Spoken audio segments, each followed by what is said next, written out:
अस्सलामुअलैकुम, good morning Pakistan. एक और सुबह में आपको खुशामदीद कहेंगे। मैं हूं हाफिज अजमल साकिब और मेरे साथ मौजूद हैं हलीमा जुल्फ़िकार। गर्मियों में ख़वातीन को स्किन के बहुत ज़्यादा मसाइल का सामना करना पड़ता है। आज का हमारा टॉपिक भी यही है। इस पर बात करने के लिए हमारे साथ मौजूद हैं अमरीन, स्किन स्पेशलिस्ट हैं। थैंक यू सो मच हमारे शो में आने के लिए। Thank you for inviting me. अच्छा, मुझे बताएं कि गर्मियों में स्किन का ख्याल रखना ज़्यादा मुश्किल है या सर्दियों में? क्योंकि सर्दियों में भी काफ़ी मसाइल तो होते हैं। वेदर के अकॉर्डिंगली स्किन के प्रॉब्लम्स चेंज होते रहते हैं। ठीक है, गर्मियों में आपको स्वेटिंग ज़्यादा होती है तो आपको ड्राइनेस ज़्यादा नहीं होती, बट विंटर्स में ये होता है कि आपको स्वेटिंग नहीं होती तो आपको एक्सट्रीम ड्राइनेस का सामना करना पड़ता है। स्पेशली इस विंटर्स में तो मैंने बहुत देखा था ये एक्सट्रीम ड्राइनेस के इश्यूज़। और गर्मियों में तो ये है कि आपको स्वेटिंग वगैरह होती रहती है तो उसमें फिर एक्नी के प्रॉब्लम्स शुरू हो जाते हैं, प्लस आपको ओपन पोर्स के इश्यूज शुरू हो जाते हैं। तो ऑब्वियसली वेदर के अकॉर्डिंगली प्रॉब्लम्स तो वेरी करते हैं, बट फिर ऑब्वियसली उनके सॉल्यूशंस भी हैं। हमारे पास डिफरेंट क्रीम्स हैं, सीरम्स अवेलेबल हैं मार्केट में, और घरेलू नुस्खे तो शुरू से ही इफ़ेक्टिव हैं अगर आप प्रॉपरली करते हैं तो। आप जी, मैं ये पूछना चाह रहा था कि जहाँ पर गर्मियों की हम लोग ने बात की और स्किन की आपने बात की, तो गर्मियों का वैसे एक नॉर्मल मेकअप क्या होना चाहिए? मेकअप, अच्छा गर्मी में देखिए मेकअप का तो ये है कि सबसे पहले आप, जैसे अब हम स्किन की बात कर रहे थे, तो सबसे पहले आपको स्किन प्रिपेयर करनी बहुत ज़रूरी है समर्स में स्पेशली, बिकॉज आपको जब स्वेटिंग होती है और अभी लाइक जैसे गर्मियाँ स्टार्ट हुई हैं तो इन गर्मियों में उतना ज़्यादा अभी वो कहते हैं ना कि ह्यूमिडिटी नहीं हुई अभी। जैसे जैसे आगे स्टार्ट होगी गर्मी, जैसे सावन का महीना आता है तो बहुत ज़्यादा ह्यूमिड वेदर हो जाता है, तो उसमें बहुत हब्स वाली जो सिचुएशन होती है उसमें तो मेकअप बहुत मुश्किल होता है कैरी करना। तो हम ये सजेस्ट करते हैं कि उसमें हम कम से कम जो है वो बेस लगाएं और सबसे पहले स्किन को प्रिपेयर करें। आपके अगर ओपन पोर्स हैं या आपको स्वेट, जैसे कुछ लोगों को स्वेटिंग का बहुत प्रॉब्लम होता है, बहुत ज़्यादा फेस पे बहुत ज़्यादा उनको स्वेटिंग होती है। इवन कई लोगों को मैंने देखा है थोड़ी सी लाइट भी जलती है तो उनको स्वेटिंग के इश्यूज़ शुरू हो जाते हैं। तो उसके लिए हम लोग स्किन प्रेपरेशन में प्राइमर्स बहुत ज़्यादा रिकमेंड करते हैं ऐसी स्किन के लिए। और इसके अलावा मैं घर में अक्सर लोगों को एक रिकमेंड करती हूँ, बिल्कुल सिंपल सा एक है टोटका। आप रोज़ वाटर लेके तो फ्रिज में रख दें, ठीक है, उसको आप स्प्रे कर लें मेकअप से पहले, तो एक तो वो कूलिंग इफेक्ट आपको देता है, प्लस एक्स्ट्रा ऑयल आपके फेस से वो कंट्रोल करता है, एंड प्लस जब आप बेस उसको या आइसिंग थोड़ी सी कर लें तो फिर उसके बाद जब आप बेस बनाते हैं तो कुछ देर आपकी बेस वो स्टे करती है। ये उन लोगों के लिए जिनको ज़्यादा ऑयलिंग का या स्किन में स्वेटिंग के इश्यूज़ आते हैं, तो फिर हम उसके अकॉर्डिंगली ऑब्वियसली मेकअप भी सजेस्ट करते हैं कि आप बहुत ज़्यादा मत लगाएं, क्योंकि वो पसीने से आपका निकलता रहेगा तो फ़ायदा नहीं। अब हाँ। अच्छा, घरेलू टोटकों की आपने बात की, अगर स्किन के लिहाज से देखा जाए तो बहुत सारी ख़वातीन जो हैं घर पे मौजूद होती हैं और बहुत सारे घरेलू टोटके करती रहती हैं। ये कितने इफ़ेक्टिव हैं या इनको अब रिप्लेस कर देना चाहिए हमें स्किन केयर प्रोडक्ट से? मैं इसलिए कहती हूँ रिप्लेस कर देना चाहिए क्योंकि घरेलू नुस्खे भी जब आप गलत तरीके से यूज़ करते हैं तो वो आपको फ़ायदा देने के बजाय नुकसान देते हैं।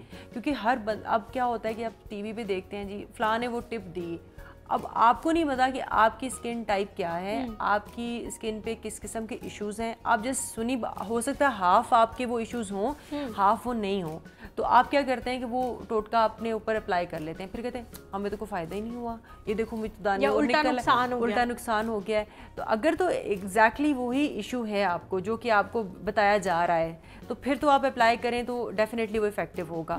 लेकिन थोड़ा टाइम लगता है, इन जो घरेलू नुस्खे होते हैं उनमें थोड़ा टाइम टेकिंग प्रोसेस होता है, पेशेंस चाहिए होता है, जो कि लोग नहीं दिखाते। लोगों को दिल करता है कि ओवरनाइट रिजल्ट्स मिलें, तो जो इनको ओवरनाइट रिजल्ट्स चाहिए और उनको एग्जैक्ट फार्मूला नहीं पता और वो अपनी स्किन के ऊपर प्रॉपरली वो अप्लाई नहीं करते, तो उनके लिए तो आई वुड सजेस्ट कि वो just go for proper creams और सीरम्स अकॉर्डिंग टू जस्ट अगर आप अकॉर्डिंग टू स्किन की बात कर रही हैं तो कुछ लोग जिन्हें अपनी स्किन टाइप का पता ही नहीं है, हो सकता है कि वो प्रॉपर क्रीम या सीरम यूज करने के बाद भी वो इफेक्टिवनेस ना आए। अब देखिए ये थोड़ा सा तो समझना ज़रूरी है। आप स्किन या ऑयली स्किन होती है या आपकी ड्राई होती है या एक्सट्रीम ड्राई होती है या कॉम्बिनेशन होती है, ये चार स्किन टोन, हाँ ये स्किन टाइप्स कह सकते हैं आपको, ठीक है। तो अब उनके अकॉर्डिंगली आपके पास मार्केट भरी हुई है, बट डेफिनेटली आपको नहीं पता कि आपने क्या लेना है। और आपकी स्किन में एट टाइम्स कुछ लोग सुबह उठते हैं तो उनकी ये टी जोन बहुत ऑयली हुआ होता है और चीक्स उनकी ड्राई होती हैं। तो ये एक तो खाली एक का क्रीम लगाने से भी फ़र्क नहीं पड़ता, एक डेली स्किन रूटीन जो है, आप रिजीम जिसको बोलते हैं हम लोग, स्किन रिजीम, उसको फॉलो करना बहुत ज़रूरी है। मंथली आप एक प्रॉपरली किसी भी अच्छे सैलून से जाके आप प्रॉपर फेशियल कराएं ताकि आपकी स्किन मेंटेन रहे। एंड प्लस डेली बेसिस पे आप अपनी स्किन के अकॉर्डिंगली जो है क्लेंजिंग करें उसको, और नाइट क्रीम ज़रूर यूज़ करें। और सपोज अगर आपको फिर भी समझ नहीं आ रही तो किसी से कंसल्ट कर लें। हमने पहले भी ये बात की थी, पहले भी अपने प्रोग्राम में जिक्र किया था, आपने बोला कि प्रॉपर सैलून पे जाके, प्रॉपर सैलून पे जाना कितना ज़रूरी है, क्योंकि आजकल तो गली मोहल्लों में बेशुमार सैलून हैं। देखिए ज़रूरी इस तरह से है कि जिस तरह बहुत सारी प्रॉब्लम्स भी आजकल आपको पता है, बीमारियां भी फैलती हैं, तो नीटनेस, सफाई, ये सारी बड़ी मैटर करती है, हाइजीन। और अगर गली मोहल्ले में एक ब्यूटिशियन पे आपको ट्रस्ट है कि वो आपके साथ सही काम कर रही है, तो यू कैन गो देयर। अगर वो आपको फैसिलिटीज़ हो सकता है घर में अच्छी दे रही हैं तो आप कर सकते हैं। ज़रूरी नहीं कि बहुत ब्रांडेड सैलून ही जाए। प्रॉपर सैलून का मतलब ये है कि जिस बंदे को काम आता हो। आप ऐसे किसी अनाड़ी के पास मत चले जाएं जिसको काम नहीं आता है, वो आपके फेस पे एक्सपेरिमेंट करने शुरू कर दे। अब इवन एक स्किन में हम एक स्क्रबिंग करते हैं ना, अब स्क्रबिंग भी किस टाइम पे करनी है और किस मोमेंट पे कितनी ज़्यादा करनी है, किस जगह पे कितना मसाज है, तो उसको हमने कहाँ पे ज़्यादा प्रेशर देना है, ये एक्सपर्ट को ही पता है, एक आम बंदे को नहीं पता। ठीक है, क्लेंजिंग को कितना टाइम देना है, ये स्टेप्स हैं जो कि मैं एक फेशियल के आपको बता रही हूँ। ठीक है, अब शायद आपको समझ जाओ, क्लेंजिंग है, स्क्रबिंग है, टोनिंग है, ठीक है, मसाज है, एंड देन फिर हम मास्क अप्लाई करते हैं। अब वो मास्क स्किन के अकॉर्डिंगली हम अप्लाई करते हैं और उसको कितनी देर रखना है, ये ऑब्वियसली जो फेशियल करने वाली बंदी है उसी को पता होता है। अच्छा, सैलून जाना क्या काफ़ी है? क्योंकि बहुत सारे न्यूट्रिशनिस्ट या बहुत सारे स्किन एक्सपर्ट ये भी कहते हैं कि सिर्फ सैलून जाना भी काफ़ी नहीं है, आपको बाकायदा स्किन के डॉक्टर के पास जाना चाहिए, उनसे पूछें कि क्या करना ज़रूरी है, क्या करना नहीं, और फिर बेशक सैलून में जाके वो चीज़ें अप्लाई करवा लें। देखिए, स्किन के डॉक्टर के पास आप तब जाए ना जब आपको कोई स्किन इशू है बहुत ज़्यादा स्वेयर किस्म का। ठीक है, जब आपकी नॉर्मल स्किन रूटीन है, आपने जस्ट उसको मेंटेन रखना है, तो उसके लिए ज़रूरत नहीं है आपको डॉक्टर के पास जाने की।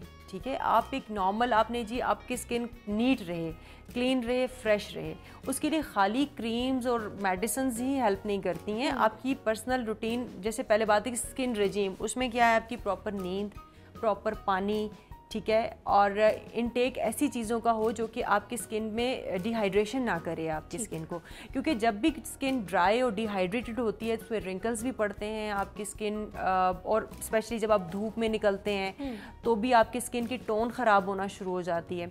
तो ये सब चीज़ें मैटर करती हैं। आप अब सिर्फ टीवी, मोबाइल्स एंड ये सब चीज़ें हमारी, और रात की नींद हम लोग नहीं कर रहे हैं, ये सबसे बेसिक चीज़ें हैं, इनके ऊपर वापस आएंगे कि रात की नींद, पानी का पीना, ये कितना मुफीद साबित हो सकता है। पहले सेगमेंट की तरफ बढ़ते हैं पर्सनल ग्रूमिंग के हवाले से, कहीं मत जाइएगा, वापस आएंगे, यहीं से प्रोग्राम को आगे बढ़ाएंगे, हमारे साथ रहिए।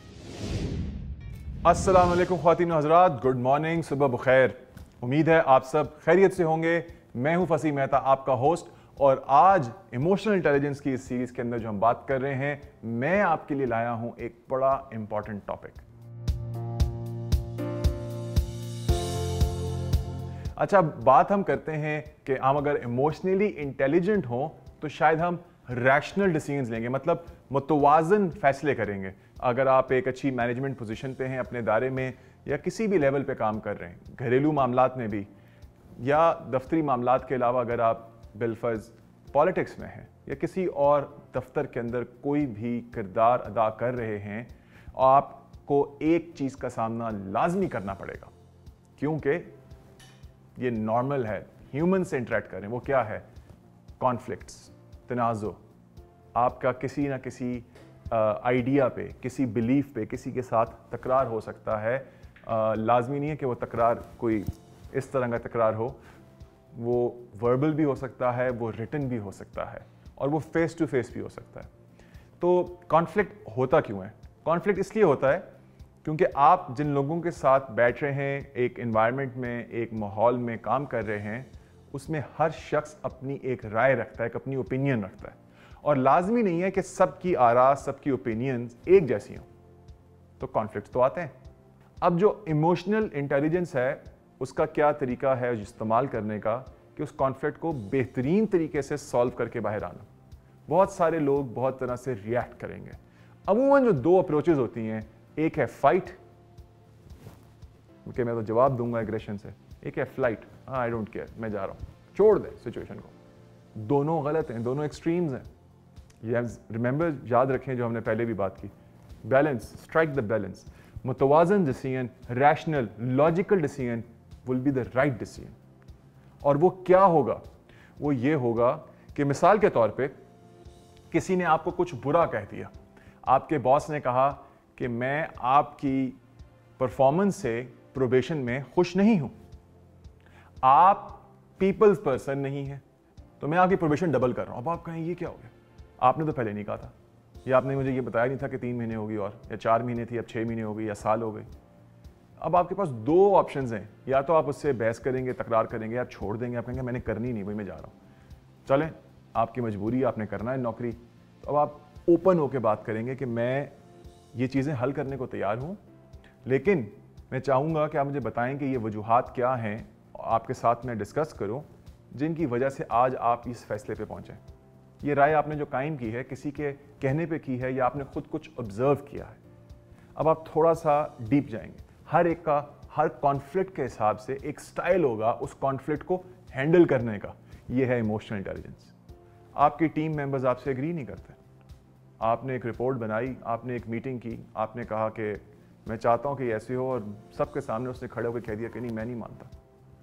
अब आप कहेंगे कि यू आर फायर्ड, तो कितनों को फायर करेंगे? ये बड़ा अथॉरिटेरियन स्टाइल है। तो मुख्तलिफ स्टाइल्स हैं कॉन्फ्लिक्ट को हैंडल करने के। कुछ लोग कहते हैं कि मैं अकोमोडेट कर लूँगा, खैर है। अच्छा, इसके कुछ प्रोज हैं, कुछ कॉन्स हैं, इसके कुछ मस्बत पहलू हैं और इसके कुछ कॉन्सिक्वेंसेज भी हैं। सो अकोमोडेट करने का मतलब ये है कि जो भी दूसरी पार्टी कह रही है मैं वो मान लूँ, ठीक है। अपनी जो भी मेरी डिमांड है, जो मेरा स्टांस है, जिसके ऊपर मैं खड़ा हूँ, जो मैंने कहा एक रिपोर्ट में, एक मीटिंग में, किसी प्रेजेंटेशन में, किसी प्रपोजल में, मैं उसको छोड़ देता हूँ। तो मेरी मैनेजमेंट, जो सीनियर्स या मेरे इर्द गिर्द के वो लोग जो मुझे जज कर रहे हैं, वो ये भी मुझे वैल्यूएट कर सकते हैं कि ये बंदा स्ट्रांग नहीं है, वीक है, फौरन गिव अप कर गया। तो इससे एक पार्टी तो खुश होगी, एक खुश नहीं होगी। एक और स्टाइल भी है कि मैं अवॉइड करूं, मैं कहूं कि यार अगर मैंने ये बात की तो ये लोग ऐसे भी कर सकते हैं, तो मैं इन्हें मिलो ही ना, बात ही ना करूं। क्यों ना मैं एक ईमेल करके भेज दूं और कहूं कि बस आपके पास 2 घंटे हैं, अब इसको आगे प्रोसेस कर दें, जवाब दे दें। या क्यों ना मैं जाके बोर्ड से डिसीजन लेके इसकी ऑलरेडी कोई प्रिंट निकाल के इन सबको दे दूं।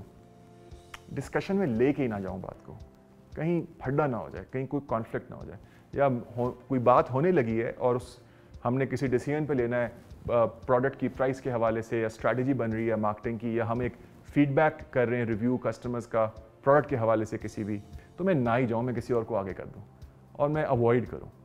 तो ये भी एक लोग करते हैं, स्टाइल है उनका। तो इसमें क्या होता है, इसमें इसका मतलब है कि अगेन आपकी जो वैल्यूएशन होगी उसमें देखा जाएगा कि इसने कॉन्फ्लिक्ट को अवॉइड किया, उसको सॉल्व नहीं किया। क्योंकि आपके ये करने से क्या वो डिफरेंस ऑफ ओपिनियन खत्म हो गया? नहीं, वो तो रहा। You working with humans, humans will have opinions and they will be different. ये बड़ा इंपॉर्टेंट है, ये जहन में समझ लें कि डिफरेंस जो है ना, ये ब्यूटी है नेचर की, किसी भी जगह पे। अब एक और स्टाइल भी है, एक तो मैंने आपको कहा कि मैं अवॉइड करूं या अकोमोडेट करूं, तीसरा है कि मैं कंपीट करूं। अच्छा, इसने ऐसे किया है, मैं एक और ओपिनियन लेकर आऊंगा, मैं अपने बॉस को बताऊंगा कि ये जो मेरे कॉलीग ने ओपिनियन दिया है ये ठीक नहीं है, मैं तो अब जानबूझ के कंपीट। इसमें कोई भी खुश नहीं होगा, इसके एंड में कॉन्फ्लिक्ट और उभरेगा। आप एग्रेसिव हो गए, आपने कहा कि ईंट का जवाब पत्थर से देना है हमने, उन्होंने हमारे स्टोर को ऐसे हिट किया है, हम और एग्रेसिव होकर करेंगे। No one is happy, everyone is competing. हो सकता है मैनेजमेंट आपकी इस बात को ऐसे देखे कि ठीक है इसने एक फाइट पुटअप की, लेकिन at the end of the day क्या किसी ने कुछ गेन किया? ये बड़ी इंपॉर्टेंट चीज है। किसी ने भी कुछ गेन नहीं किया, हर कोई अपनी लड़ाई लड़ता रहा। ठीक है जी, ये था कंपीटिंग। फिर एक और भी है और वो बड़ी मजेदार चीज है, और वो ये है कि मैं कहूं कि मैं मिल के कुछ ना कुछ अरेंजमेंट दरमियान में हम कर लें, कुछ आपको मिल जाए, कुछ मेरी बात मानी जाए, और हम मिलकर ये गोल अचीव करते हैं। तो इससे कहते हैं कोलैबोरेशन। कोलैबोरेशन में हर कोई कुछ ना कुछ लेके जाता है। हाँ, इसमें यह भी देखा जाता है कि किसी को कुछ ज़्यादा मिल जाएगा, किसी को कम मिलेगा, बट आपकी जो जजमेंट है वो बहुत इंपॉर्टेंट है कि इसने सुना, देखा, सिचुएशंस को, सबको, लोगों को, सबकी आरा ली और हर एक के साथ मिलके कुछ करने की कोशिश की। ये डेमोक्रेसी का भी हुस्न है। ठीक है, जो बाकी बातें हमने की वो बड़ा एक अथॉरिटेरियन माइंडसेट होता है। सो कॉन्फ्लिक्ट्स आएंगे, इस पे पहले तो आप प्रिपेयर्ड रहें। कॉन्फ्लिक्ट्स को जो हैंडल करना है उसके लिए जहानत के साथ साथ जज्बात पे काबू रख के रिएक्ट करना इम्पॉर्टेंट है। और जज्बात पे काबू रखने के लिए अवेयरनेस ज़रूरी है। पहले पता हो कि मेरे जज्बात में कौन सी चीज़ है। हर एक को पता है कि मैं बड़ा जल्दी गुस्सा खा लेता हूँ। हर एक को पता होगा कि यार मैं जो हूँ ना, मैं बहुत जल्दी रिएक्ट कर देता हूँ। मेरी मीटिंग में किसी से बात अच्छी नहीं हुई, मैंने कहा ठीक है जी मैं छोड़ के जा रहा हूँ, मैंने नहीं बात करनी। ये जो सारी बातचीत है ये क्या बता रही है कि आप इमोशनली साउंड हैं, इंटेलिजेंट हैं, या बहुत क्विक इम्पल्सिव रिएक्शन देते हैं। मैं उम्मीद करता हूं कि जो कुछ आज हमने डिस्कस किया, जो हमने आपसे कुछ बातें शेयर की, इससे आपको अपनी पर्सनल और प्रोफेशनल लाइफ में कुछ ना कुछ फ़ायदा इंशाल्लाह ज़रूर मिलेगा। अपनी आरा से आगाह करते रहिएगा। अगली एपिसोड तक के लिए इजाज़त दीजिए और अपना बहुत ख्याल रखिए। खुदा हाफिज़।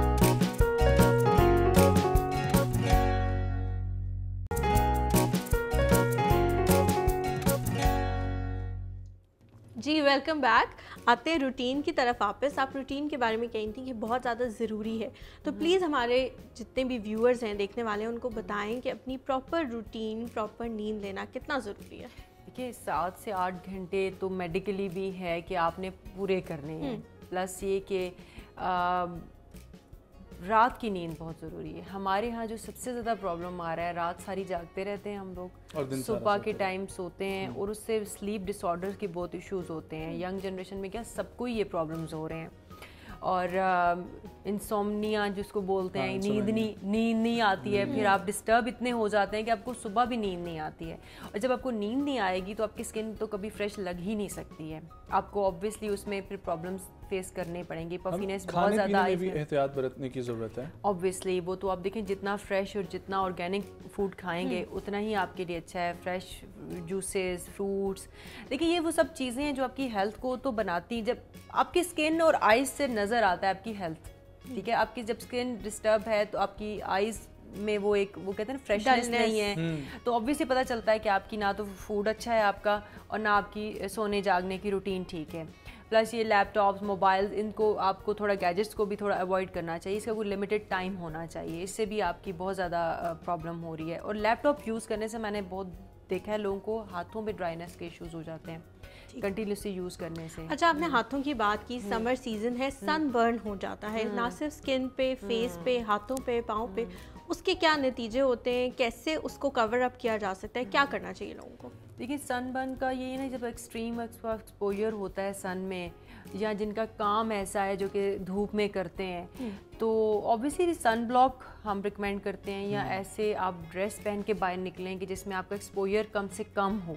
अब से अक्सर फीमेल जो ड्राइविंग करती हैं उनको ये इशू होता है कि उनके हाथ जो हैं वो टैन हो जाते हैं, क्योंकि ऑब्वियसली डायरेक्ट हीट पड़ रही है। तो ऑब्वियसली उसमें हम यही रिकमेंड करते हैं ग्लव्स पहन लें, आप सन ब्लॉक लगा लें। हम लोग ये देखते हैं कि ज़्यादा गैजेट्स यूज़ करने की वजह से, नींद ना लेने की वजह से आई सर्कल्स बहुत ज़्यादा हो जाते हैं। हाँ, डार्क सर्कल्स होते हैं बिल्कुल। तो उसके लिए क्या किया जाए? उसके लिए अब अगेन मैं कहूँगी क्रीम्स तो हैं ही, ठीक है। हाँ। आपने एक तो वो बता दिया कि प्रॉपर नींद तो होनी चाहिए, लेकिन इसके अलावा क्या हो सकता है? इसके लिए देखिए आजकल तो बहुत ज़्यादा चीज़ें आई हुई हैं। रोल ऑन सीरम्स आए हुए हैं आपके, बहुत ज़्यादा एक मास्क आइज़ के आगे में हैं, आपकी क्रीम्स हैं जो कि आपको रात को या दिन में लगाना है, उससे आपके डार्क सर्कल्स भी इम्प्रूव होते हैं और आपकी आइज़ के इर्द गिर्द जो रिंकल्स वाला एरिया है वो भी ज़्यादा जल्दी रिंकल्स नहीं पड़ते हैं आपको। घरेलू नुस्खे की बात करेंगे तो उसमें होम रेमेडीज की तरफ उसमें आप जाएं तो खीरा बहुत अच्छा है, इफेक्टिव होता है वो। एक तो इस एरिया में आपको पानी लाइक जो भी ड्राइनेस है उसको इम्प्रूव करता है। बस टी बैग्स वाला एक सोल्यूशन बड़ा अच्छा है। बट मैं वही रिकमेंड करूँगी, इन नुस्खों को बहुत पेशेंस दे के आपको बहुत टाइम लगता है, तो इससे बेटर है कि आप कोई अच्छी क्रीम ले लें। कंपनीज हैं बहुत अच्छी जिन्होंने, जो इम्पेशेंट लोग हैं जो इतना टाइम नहीं दे सकते, उनको जल्दी से चीज़ें चाहिए। आप प्रॉपर्ली जब नहीं करते ना तो आपको रिजल्ट्स नहीं मिलते हैं। हाँ। ब्यूटी की जब हम बात करते हैं, उस तरह की टिप्स की बात करते हैं, तो हमारे जहन में खातून ही आती है। नजम भी बैठे हुए हैं यहाँ पे, बड़ा इनका दिल उदास हो रहा होगा, इनके लिए भी कोई, मर्दों के लिए भी कोई टिप्स? मर्दों के लिए भी सेम चीज़ें हैं ये। अब वो ट्रेंड नहीं रहा कि औरतें फेशियल कराती हैं तो मर्द नहीं कराते, मर्द भी कराते हैं। ठीक है। अब मर्दों का भी उसी तरह से फेशियल होता है जितना फीमेल का होता है, उसी तरीके से क्रीम्स होती हैं सिर्फ उसके फॉर मेन। कराते हैं मैं यही कहना चाह रहा था कि फेशियल के बगैर भी इतनी खूबसूरती आ सकती है और मेंटेन की जा सकती है, मेंटेन की जा सकती है। मर्दों की स्किन कंपैरेटिवली क्योंकि फीमेल में हार्मोनल प्रॉब्लम्स भी आपको पता होता है, उस वजह से भी उनको स्किन के इश्यूज फेस करने पड़ते हैं, लेकिन मर्दों को ऐसे कोई इश्यूज नहीं होते। कुकिंग भी फीमेल ने ज़्यादा करनी होती है, ठीक है। उनको ये ज़्यादातर देखें जो मैन ऑफिस जॉब्स में हैं उनको तो ऐसा इशू नहीं, उन्होंने सारा दिन ऑफिस में बैठना। हाँ, जो बाहर निकलते हैं, एक्सपोजर जिनका ज़्यादा है सन में, या जो ऐसे काम करते हैं इसमें डस्ट या सन का है, स्पोर्ट्स हो हाँ, उनको तो ऑब्वियसली करवाना पड़ता है, फेशियल भी कराना पड़ता है और उनको स्किन का भी ध्यान रखना पड़ता है कि उनको अपने मेंटेन रखना है। तो अब आप ये देखेंगे जो औरतें मेंटेन रखती हैं वो ज़्यादा यंग लगती हैं। मर्द आप 40s क्रॉस करते जाते हैं, ध्यान नहीं रखते ना, जो मैं इस वजह से कह रही हूँ, वो फिर जल्दी अपने ऊपर ये फेस वगैरह का ख्याल रखते हैं, बल्कि फिटनेस की तरफ भी नहीं ख्याल नहीं रखते ना, तो उस वजह से क्या वो कमाने की तरफ लगे हुए हैं, फीमेल अपने ऊपर लगाने की तरफ। ये ऑनेस्टली आजकल हो रहा है, मैंने देखा है। अच्छा, हम लोग मेकअप कर लेते हैं, एक ये भी कॉन्सेप्ट पाया जाता है कि बस मेकअप के बाद फौरन जाके आपने फेस वॉश कर लिया, तो मेकअप के बाद उसको प्रॉपरली क्लीन करके ये कितना ज़रूरी है कि तो आपने बहुत मेकअप ज़रूरी है। देखें, आपके जब आप रात को मेकअप लगा हुआ छोड़ देते हैं तो सबसे पहले तो आपको सुबह उठते ही दाने बनने शुरू हो जाते हैं। अक्सर लोगों को ये पिंपल्स का इशू इसी वजह से आता है कि जब आप प्रॉपरली अपने आपके फेस को साफ नहीं करते हैं, तो मेकअप तो रिमूव करना लाजमी है। अब जिन लोगों की डेली रूटीन है कि उन्होंने डेली मेकअप करना है, जब वो क्लेंजिंग नहीं करेंगे तो कुछ अरसे में उनको फील होना शुरू हो जाएगी, उनकी स्किन बहुत ज़्यादा इशूज शुरू हो जाएंगे।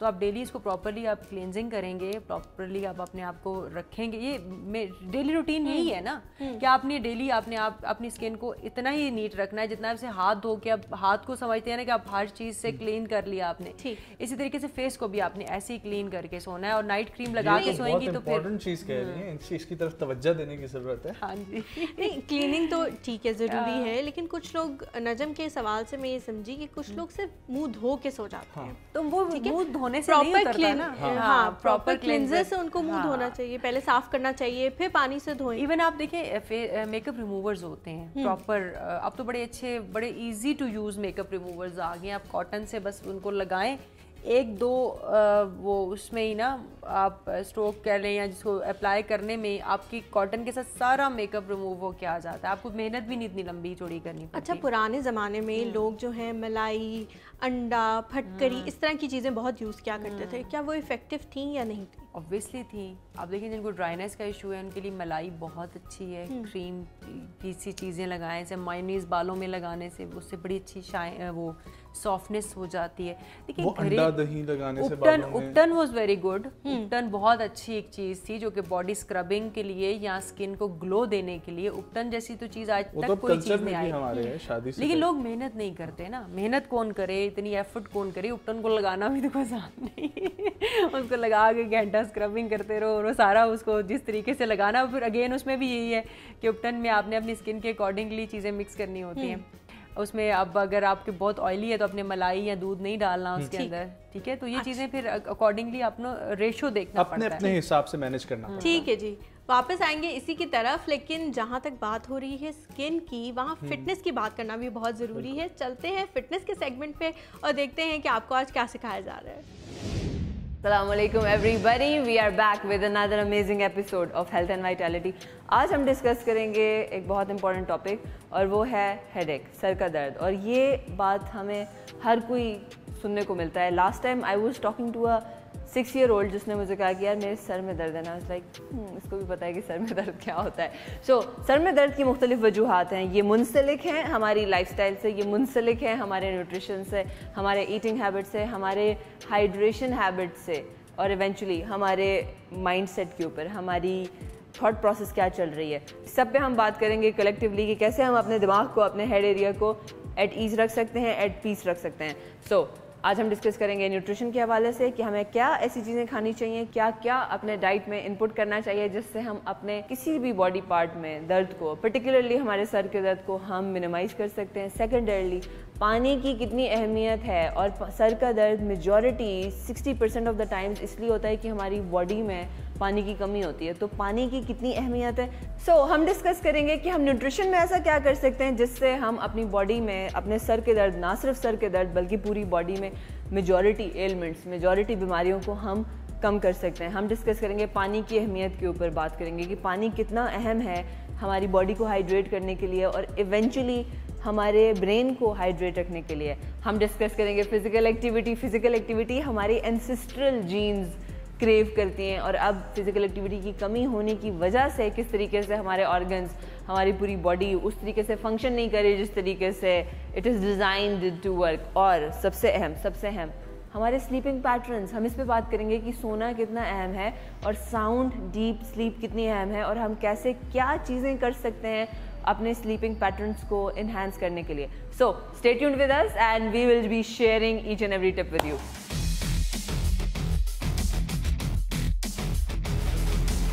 अस्सलाम वालेकुम एवरीबॉडी। जैसे हम बात कर रहे थे सर के दर्द के ऊपर मुख्तलिफ वजूहात हैं। हमारी न्यूट्रिशन ऑन पॉइंट है या नहीं, ये बहुत अहम मसला है। सिमिलरली पानी बहुत अहम है। पानी के ऊपर मैं आपको एक बात बता दूं कि ओनली 2%, सिर्फ 2% of constant mental dehydration can give you a brain haemorrhage.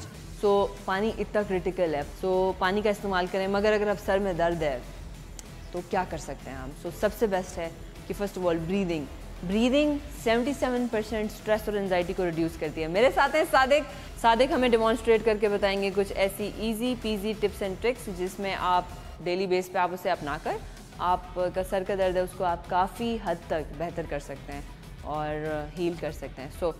Sadiq, thank you so much. Sadiq, बिल्कुल कैमरे को फेस करके हम योगा पोजीशन में आ जाएंगे। Alright, great. I am very tempted कि मैं भी ये वर्कआउट साथ करूँ मगर मैंने डिमॉन्स्ट्रेट करना है। Yes, I just sit with you over there. आप मुझे थोड़ी सी जगह दे दें। I am sitting with you. Alright, great. Okay everybody, हम जब यहाँ पे बैठे हैं ना, सबसे पहले अक्सर यहाँ से बात शुरू होती है, यहाँ से लोग स्टार्ट करते हैं। पहले तो चेस्ट आउट करें, बैक स्ट्रेट, नाक से इन्हें होल्ड, मुंह से एक्सेल, कमर सीधी, आपके पाम्स फेसिंग फॉरवर्ड हैं, अपवर्ड्स हैं और ये बिल्कुल मैंने यहाँ पे लाके ना लूज छोड़ दिए हैं और बैक स्ट्रेट है। चेस्ट आउट, कमर सीधी, कुब नहीं निकालना। ब्रीदिंग जारी रखेंगे सादिक आप, और ब्रीदिंग बहुत अहम है। टेक 2 मोमेंट्स और अपने दिमाग को क्लियर करने की कोशिश करें। टच योर हार्ट और देखें इसको कि ये कैसे हमारे बगैर किसी मेहनत किए हमारा दिल डेली बेस पे thousands of gallons of blood pump करता है हमारी पूरी बॉडी में। ये कैसे हो रहा है? It's magic. अक्सर हम किसी एक मेजॉरिटी रीज़न होता है सर के दर्द का कि या तो फिज़िकल रीज़न्स होते हैं, पानी की कमी, हमने खाना नहीं खाया, खाना वक्त पे नहीं खाया, बट साथ में ये भी होता है कोई स्ट्रेस है, कोई एंजाइटी है, कोई चीज़ें तंग कर रही है, कोई चीज़ है जिसने आपके सर पे सवार है और उसने आपके सर में दर्द कर दिया। ऐसी सिचुएशन में पहले तो पानी पिएं, अपना खाना वक्त पे खाएं। मगर अगर ये सीन नहीं है, सीन ये है कि कोई टेंशन है, तो उसके उस सूरत हाल में take 2 minutes, sit there and breathe,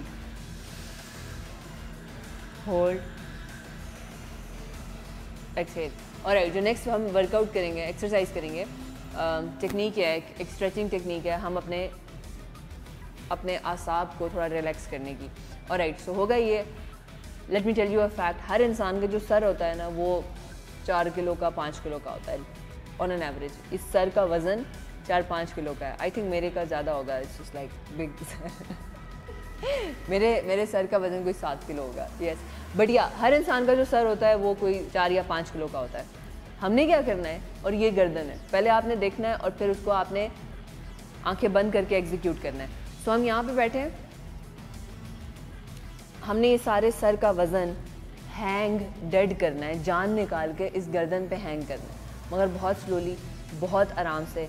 first of all हम क्या करेंगे, सादिक डिमॉन्स्ट्रेट करेंगे, मैं आपको बता रही हूँ। फर्स्ट ऑफ ऑल हम ड्रॉप करेंगे सर, पहले आप देख लें और फिर हम एक बार दोबारा राउंड करेंगे, आंखें बंद करके करनी है आपने। बट बिकॉज ये करते हुए आप अगर इधर उधर देखेंगे, मैं आपको पहले बता रही हूँ, आपने कोई ना कोई वेन पुल कर देनी है क्योंकि काफ़ी सेंसिटिव वर्कआउट है। तो पहले एक बार अच्छे तरीके से देख लें, this is a caution warning, please please please please पहले एक बार अच्छे से देख लें, और फिर जब एक बार वी गॉट इट तो we will do it together once again. Alright, हम स्लोली ड्रॉप करेंगे। हमने अपने पूरे सर का वज़न ड्रॉप किया on our neck all the way down, कमर सीधी रख के। हम 5 सेकंड्स का होल्ड करेंगे। 5 4 3 2 1। ऑलराइट, फ्रॉम हियर मैं वहाँ पे आ रही हूँ ताकि ओके यहाँ से हम स्लोली ये पूरे सर का वज़न हम स्लोली राइट साइड पे डेड नीचे ही रखेंगे। सादिक नीचे ही रखेंगे, बिल्कुल नीचे डेड। अब यहीं से हम राइट साइड पे इसको शिफ्ट करेंगे हैंग करते हुए, और शिफ्ट करेंगे 5 4 3 2 1 और बिल्कुल राइट साइड पे ले आएंगे। सादिक कमर सीधी रखते हुए राइट साइड पे ले आएंगे और यहाँ पे हैंग डेड करेंगे। जान निकाल के ना हम इसको आप हैंग करें। ये करते हुए आपने यहाँ के वक्त की सारी जो वेन्स हैं, यहाँ पे सारी आपकी जो रगें हैं जिनमें तनाव है, आपने उनको खुद खींच रहे हैं, आप उनको आप स्ट्रेच कर रहे हैं, और साथ में ब्रीदिंग जारी रखें। नाक से इनहेल, मुंह से एक्सहेल। अच्छा, आपने अपने सर के अंदर से जान निकाली भी है। ओके, अब स्लोली हम पीछे की तरफ जाएंगे, अपने सर को पीछे की तरफ हैंग डेड करेंगे। 5 slowly 4 3 2 1 all the way up, और पीछे की तरफ हम इसको ड्रॉप डेड करेंगे। कमर बिल्कुल स्ट्रेट, कमर बिल्कुल स्ट्रेट रखेंगे। ऑलराइट, यहाँ पे हम होल्ड करेंगे। नाक से inhale, hold, exhale. Alright, slowly अब हम इसको ड्रॉप करेंगे टू द लेफ्ट। 5, आपने सर में से जान निकालनी, और सारा जो वज़न है ना सर का, ये जो 5 किलो का वज़न है, आपने गर्दन पे हैंग किया हुआ है। तो पहले इसको अच्छे से प्लीज़ देख लें, बाद में हम आंखें बंद करके करेंगे। स्लोली लेफ़्ट पे जाएंगे। 5 4 3 2 1। ओके, लेफ़्ट साइड पे अब हम हैंग डेड करेंगे, जान निकाल देंगे। आपकी जो सारी इस तरफ की जो वेन्स हैं, जो उसमें तनाव है, आपको फील हो रहा होगा। Sadiq, do you feel it? Exactly, आपको ना पूरा बैक साइड, फ्रंट साइड, नेक, इस सारे रीजन से आपको फील होगा कि ओ माय गॉड, इधर तो काफ़ी मसले चल रहे हैं। तो ये आपने खुद स्ट्रेच करना है अपनी ईज़ के मुताबिक, और आपको पता चलेगा कि कहाँ कहाँ मसाइल हैं, ये भी आपको खुद पता चलेगा। ऑलराइट, 5 सेकंड्स के लिए हम वहाँ पे लेफ़्ट पे होल्ड रखेंगे। अब हम स्लोली अगेन ये पूरे सर का वज़न हैंग डेड करके हम फ्रंट पे लेकर आएंगे। 5 स्लोली 4 3 फ्रंट की तरफ। Sadiq 2 1 all the way down, और हम यहाँ पे अब हैंग डेड करेंगे फॉर 5 सेकंड्स। 5 4 3 2 1 ब्रीथ। ओके, अच्छा, अब स्लोली हम ये करेंगे। अभी हमने क्लॉकवाइज किया। Okay everybody, let's do it one more time. हम करेंगे आंखें बंद करके, हम सब करेंगे, मैं भी करूँगी। यस और नॉट। तो आपने जो है ना, जब ये करना है, हमने एक बार क्लॉकवाइज किया, एंटी क्लॉकवाइज हम करेंगे सिमिलरली लेफ्ट साइड पे। सादिक, हम थोड़ा सा लेफ्ट साइड पे जाएंगे। 5 4 3 2 1 लेफ्ट साइड पे हैंग डेड। 5 सेकंड्स का होल्ड, कमर बिल्कुल सीधी। स्लोली बैक पे जाएंगे। 5 4 3 2 1 look up, breathe, and slowly right side पे जाएंगे। 5 4 3 2 1 राइट साइड पे हैंग रखेंगे। 5 4 alright, come to the centre. Sadiq 5 4 hang dead, sir में से जान निकालना है। ये सब कुछ आपने आंखें बंद करके करना है। Alright, great. स्लोली अप,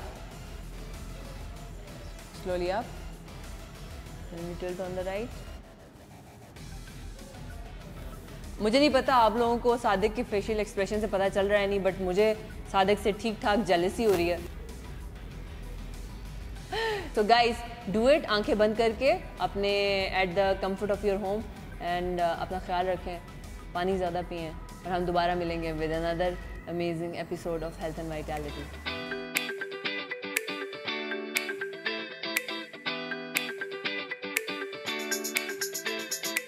हे एवरीबडी, आज हम बात करेंगे फ्रूट जूसेस के ऊपर। बहुत से लोग जब अपनी ज़िंदगी में हेल्दी चेंजेस लाने के ऊपर काम करना शुरू करते हैं तो सबसे पहला जो सवाल आता है वो ये है कि मैं फ्रूट जूस पी लूँ। अब फ्रूट जूस पीने के भी बहुत से प्रोटोकॉल्स हैं। सो हमने क्या करना है, फ़र्स्ट ऑफ ऑल अगर आप स्टेप बाय स्टेप चलते हैं, अगर आप कार्बोनेटेड ड्रिंक्स पीते हैं, अगर आपके ड्रिंक्स ऐसे हैं मतलब कैपेचिनो, मोकाचिनो जिसमें बहुत ज़्यादा दूध, बहुत ज़्यादा क्रीम, बहुत ज़्यादा शुगर का इस्तेमाल होता है, आपने उसको आहिस्ता आहिस्ता कट डाउन करना है ताकि आपकी लाइफ से चीनी कम हो, क्रीम कम हो। आप जो एक इतना हैवी ड्यूटी ड्रिंक पीते हैं उसकी इंटेंसिटी, उसकी कैलोरीज कम हो। सो बेहतरीन, सबसे बेहतरीन बेवरेज, सबसे हेल्दीएस्ट बेवरेज इज़ वाटर। पानी से बेहतरीन दुनिया में कोई चीज़ नहीं है। उसके बाद the second best beverage is black coffee and black T. तो हम उसके अंदर जब क्रीम्स और ये चीज़ें डालते हैं तो वो हम उसकी कैलोरीज इन्हेंस कर देते हैं। सो हमने क्या करना है, चाय पीनी है, कॉफ़ी पीनी है, हमने इस पे जाना है कि मेरी ये चाय कॉफ़ी हमेशा ब्लैक होती है, कोई चीनी नहीं, कोई दूध नहीं। इवेंचुअली, और ये आप ओवरनाइट नहीं कर सकते, इसके लिए आपको थोड़ा थोड़ा डेली बेस पे छोटी छोटी स्टेप्स लेने होंगे। हाफ टेबल स्पून आपको एक हफ्ता हाफ टेबल स्पून कम करना होगा। We start with that. मगर अब बात आ जाती है, लोग फिर कहते हैं मगर मैं खाने के साथ मुझे जो सोडा पीने की आदत है तो अब मैं क्या करूं, अब मैं उसके साथ फ्रूट जूस पी लूं। तो फ्रूट जूस सबसे बेहतरीन ये होता है कि हम अपने फ्रूट को खा लें। मगर अगर हमने जूस पीना ही पीना है तो फिर फ्रूट जूस बहुत हेल्दी है, बजाय इसके कि आप डब्बे का जूस पिएं। डब्बे के जूस के अंदर कोई नेचुरल इंग्रेडिएंट्स नहीं होता। हाँ, उसमें लिखा होता है नेचुरल, बट अगर आप उसके इंग्रेडिएंट्स पढ़ें तो उसमें इतने प्रिजर्वेटिव्स होते हैं और वो आई डोंट नो कितने ईयर्स से शेल्फ के ऊपर पड़ा होता है। सो आप जरा खुद सोचें, जब आप घर के अंदर आप एप्पल जूस निकालते हैं वो एक दिन से ज़्यादा तो नहीं चलता, और यहाँ पे हमारे पास सालों साल डब्बे में बंद चीज़ें पड़ी हैं, उसमें इतने केमिकल्स हैं, उसमें इतने एजेंट्स यूज़ किए गए हैं उसको प्रिजर्व करने के लिए, उसकी नेचुरल फैक्टर उसमें कोई नहीं होता। सो हमने क्या करना है, हमने ज़्यादा मूव करना है फ्रॉम द डब्बे वाला juice to the natural juice. वो बेहतरीन है, वो आप इस्तेमाल कर सकते हैं, वो आपके लिए ज़्यादा हेल्दी है बजाय इसके कि आप डब्बे वाला जूस पिएं। So take care of your health, take care of your physical activity, take care of your daily intakes. ये छोटे छोटे आप स्टेप्स जब लेंगे अपनी लाइफ को चेंज करने के लिए, चूजिंग फ्रेश जूस ओवर डब्बे वाला juice is going to build a long term effect. आपने डेली बेस पे जब हेल्दी चॉइसेस करते रहेंगे, छोटी छोटी चॉइसेस, 1 मिलीमीटर शिफ्ट, अपनी सेहत का बहुत ख्याल रखें, अपने इंटेक्स का बहुत ख्याल करें और ट्रेन रेगुलरली करें। हम दोबारा मिलेंगे with another amazing episode of health and vitality. Take care, अल्लाह हाफ़िज़।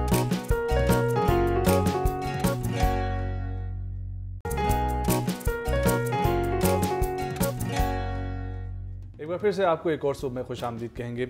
अमरीन साहिबा, ये बताएं कि जिस ख़वातीन डेली जाती हैं, वर्किंग ख़वातीन जाके रोज़ मेकअप करती हैं, तो रोज़ जो डेली मेकअप होना चाहिए वो किस किस्म का होना चाहिए, कितना लाइट होना चाहिए, अपने हिसाब से रखना चाहिए, लेकिन हमें वेदर कंडीशंस को भी देखना है। मेकअप का अगेन वही है कि आप किस इन्वायरमेंट में जा रहे हैं, पहले तो ये देखना है। आप ऑफिस में जा रहे हैं तो ऑब्वियसली जितना न्यूड हो उतना अच्छा होता है।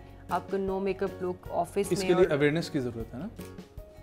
हाँ, जो वर्किंग वुमेन है, जो एग्जेक्टिव या कॉर्पोरेट सेक्टर में जॉब करती हैं, उनको तो थोड़ी सेंस होती है, बट स्टिल मैंने कहीं देखा है कि बड़ी अच्छी अच्छी पोस्ट पे लोग होते हैं, बट इस चीज़ की अवेयरनेस नहीं, शायद उसको वो समझते हैं कि शायद ये अवेयरनेस करना अच्छा नहीं है। बट अब तो आई थिंक बहुत चेंजिंग आ गई है और लोगों को चाहिए कि ये इस चीज़ के ऊपर फोकस करें, क्योंकि राइट अमाउंट ऑफ मेकअप और राइट स्टाइलिंग जो है बहुत ज़्यादा आपकी पर्सनालिटी पे डिफरेंस डालती है। आपने वही कपड़े अगर अच्छे तरीके से पहने हैं और अच्छे तरीके से मेकअप किया हुआ है तो ओवरऑल आपकी पर्सनालिटी ग्रूम्ड होकर लोगों के नज़र में ज़्यादा अपीलिंग होती है। आप चाहे बातों में कितनी अच्छी हों, आपकी काम या एफिशिएंसी कितनी ही अच्छी हो, बट ओवरऑल आपकी लुक की प्रेजेंटेशन अच्छी नहीं है तो आपकी नेगेटिव मार्किंग में आ जाती है। अच्छा, पहले के दौर में ऐसा होता था कि बहुत ज़्यादा केकी मेकअप कर दिया जाता था। अब जो है आहिस्ता आहिस्ता लोग नो मेकअप लुक की तरफ आ रहे हैं, तो इसके बारे में भी बताएं कि नो मेकअप लुक असल में है क्या। बेसिकली देखिए, केकी मेकअप क्या होता था, आपकी बेस ज़्यादा होती थी, बड़ा हार्श आइज़ होती थी। आप पुरानी मूवीज़ भी देख लें, बहुत ज़्यादा मेकअप, और वो बस तब लोगों को शायद यही सोच थी कि मेकअप वक्त के साथ साथ ट्रेंड्स चेंज होते रहते हैं। अब तो आप ब्राइडल को भी देखें तो बहुत ज़्यादा उसकी बेस ग्लोई और सटल मेकअप होता है। आईज पे हम काम अभी भी करते हैं इवन ब्राइडल में भी, बट स्टिल वो हार्श लुक्स नहीं है। और उससे आप देखें जब ज़्यादा मेकअप करते थे और हैवी स्टाइलिंग करते थे तो एजेड लुक आती थी। आप पुराने ज़माने की हीरोइंस को देखें कितनी बड़ी बड़ी लगती थी, हालांकि इतनी एज नहीं होती थी उनकी। एक तो वो फिटनेस पे ध्यान नहीं देते थे और ऊपर से मेकअप इस तरह का, ऊपर से स्टाइलिंग इस तरह की।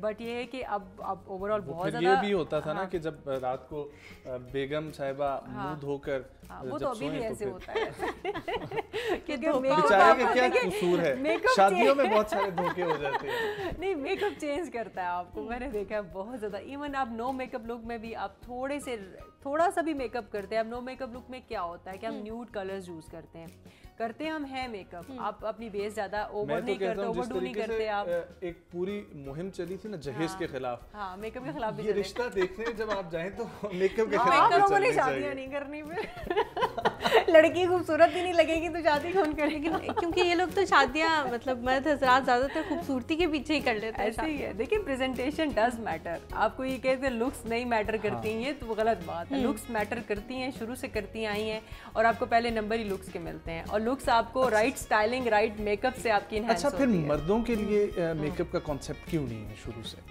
मर्दों के लिए मेकअप बना ही नहीं है क्योंकि हमने आपको ऐसे ही एक्सेप्ट कर लिया है ना, मर्दों को उसी तरह एक्सेप्ट कर लेते हैं हम जैसे वो होते हैं ना। देखिए बनाओ सिगार बनाई, हम तो मानते हैं मर्द जो है वो वैसे ही उसकी वजाहत और उसका सारा वो नहीं। देखिए औरत को अल्लाह ने खूबसूरत बनाया है और उसी के लिए सारी दुनिया बनाई है उसी के लिए सारी स्टाइलिंग। ये ठीक है अपने अपने हिसाब से आप सोच लें कुछ भी, बस खुश हो लें तो बस यही है, ऐसे ही है। नहीं देखिए मेकअप और स्टाइलिंग, ज्वेलरी, ये सब औरतों के लिए बना है। और मर्द कौन कहते हैं नहीं करते मेकअप? मर्दों के कपड़े, मर्दों की जूतियां, मर्दों की स्टाइलिंग हमसे ज्यादा महंगी होती है। अब बेचारा 1500 का सूट लेके 500 सिलाई करवा के 2000 में ये आप कह रहे हैं ये मुझे पता है कितने की सिलाई भी कह रही हूँ ना। औरत के चाहे 2 जोड़े बन जाए, मर्द के एक भी नहीं बनता उतने पैसों में। अगर आप देखिए चॉइसेस आपके पास नहीं है, लेकिन ऑब्वियसली हर कोई अपनी पॉकेट के अकॉर्डिंगली करता है। तो स्टाइलिंग मेकअप मर्दों पे भी है। कि अच्छा दिखना कितना इम्पोर्टेंट है, लोग नहीं इस पे तवज्जो देते ना, नहीं देते, बट अब देना शुरू हो गए हैं। और अब इस पे लड़के भी और लड़कियां भी, अब यंग जनरेशन माशाल्लाह बड़ी अवेयर है। आप उनके ब्लॉग्स देखें जाके, आप तो हैरान हो जाएंगे कि यार मतलब इनको पढ़ाई के साथ साथ, हाँ हमारे टाइम पे पढ़ाई के साथ नेल्स नहीं रखो भाई, अलाउड नहीं है स्कूल में। हाँ। आप ये नेल कलर नहीं लगा सकते। हमें तो सारी जिंदगी सख्तियों में बाल बांध के रखने होते थे। बाल बांध के रखने हैं, आपने ऐसे नहीं करना, वैसे नहीं करना। अब ये ट्रेंड्स खत्म हो गए। आप स्कूल्स में जाएं, आप स्कूल्स के बच्चों को देखें, छोटी छोटी एज में उनको सब पता है, फैशन का, मेकअप का, हर चीज का पता है। अच्छा, ये जो बच्चे और बच्चियां छोटी छोटी एज में शुरू कर लेती हैं मेकअप करना, ये कितना गलत है? वो वैसे ठीक नहीं है, मैं सजेस्ट नहीं करती, बिकॉज देखिए मेकअप में केमिकल तो हैं, और छोटी बच्ची की जो स्किन होती है, चलो कभी कभार शुगर में कर लेना, इट्स अनदर थिंग। वो तो शौकिया तौर पर भी आप बच्चों को थोड़ा बहुत तैयार कर देते हैं, क्योंकि आप जाहिर बात है बच्चे क्लेंजिंग नहीं कर सकते ना, फिर अपनी फेस की केयर नहीं कर सकते, और वैसे भी हार्श केमिकल्स होते हैं, वो फिर लेटर ऑन आपको स्किन में डैमेजेस भी करते हैं, और ये होते भी हैं। आप ध्यान ना दें तो अलग बात है। अच्छा, स्किन के प्रोडक्ट्स में भी हार्श केमिकल्स होते हैं, मतलब वो भी ज़्यादा यूज़, एक्सेसिव यूज़ उनका भी ख़राब कर देता है स्किन को। देखें अगर आप राइट क्रीम नहीं यूज़ करेंगे, अब आपको क्रीम किसी ने दे दी जिस आपकी स्किन पे फ्रैकल्स हैं, तो उसको फेड करने के लिए आपको क्रीम दे दी, आपको नहीं सूट की, आपने एक दिन लगाई, आपको इचिंग हुई, नेक्स्ट डे आपने फिर अगर लगा ली, आपको वो फिर इचिंग हुई, उसके बाद आपने लगाई तो रैशेस, वो छाइयाँ जाने की बजाय सीन का कुछ और हशर हो जाएगा। तो ये बहुत ज़रूरी होता है कि आपने, देखिए ये चीज़ें जो है ना, ये स्किन के एक्चुअल प्रॉब्लम्स हैं। फ्रैकल्स हो गई, आपके ये जो खड्डे हो जाते हैं स्किन पे, ये आपको डॉक्टर के साथ कंसल्ट किए बगैर नहीं लगाना चाहिए, ये किसी से पूछ के कभी नहीं लगाना चाहिए। अच्छा, जिस तरीके से हमने पहले बात की कि हमें एक सही बंदा मिल जाए जिसको अवेयरनेस हो, उसके पास जाके आप फेशियल भी करवा सकते हैं, लेकिन जो औरतें ये मास्क का आजकल बहुत कॉन्सेप्ट निकला हुआ है, घर लाके खुद इस्तेमाल जो कर रही हैं, कुछ मास्क जो अच्छे भी होते हैं, वो ऐसे हर स्किन टाइप के लिए होते हैं, उसका आपको कोई नुकसान नहीं है। जिस तरीके से चारकोल मास्क, जी चारकोल मास्क भी जो है उसमें ये होता है कि कई लोग उसको गलत तरीके से लगाते हैं, तो बट ये कि कुछ लोगों को कोई उसका साइड इफेक्ट नहीं है। बहुत सारे लोगों को स्किन सूट टाइप पे करता है, डिपेंड करता है शायद, उसको उतारने का तरीका भी होता है थोड़ा सा। अब चारकोल मास्क में भी इतनी टाइप्स आ गई हैं, कुछ वो पील ऑफ हैं, कुछ वो वाइप ऑफ करते हैं आप, डिपेंड करता है ना उसके ऊपर। वल्ला ये दुनिया में क्या क्या बहुत कॉम्प्लिकेटेड है भाई, क्या क्या हो रहा है, ये तो टॉपिक बहुत कॉम्प्लिकेटेड है। वेल इतने ब्रांड्स हैं, इतना कुछ है कि आपको इतनी कंफ्यूजन हो जाती है। आगे बढ़ते हैं अगले सेगमेंट की तरफ। आइडिया दैट चेंज हिस्ट्री में आज क्या बताया, क्या किसकी हिस्ट्री बताई जा रही है, हम लोग वो देखते हैं। वापस आएंगे, यहीं से अपने टॉपिक को आगे बढ़ाएंगे, कहीं मत जाइएगा, हमारे साथ। अस्सलाम वालेकुम नाजरीन, एक और प्रोग्राम में मैं आपकी खिदमत में हाजिर हूँ।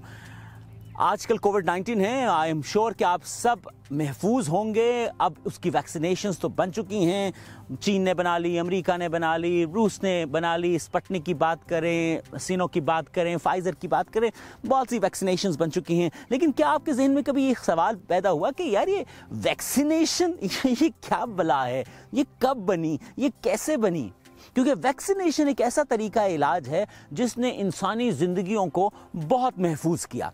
महफूज करने से मुराद है कि अमवात से बचाया।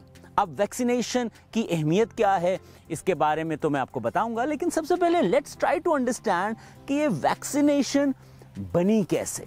सो I will tell you a story today, right?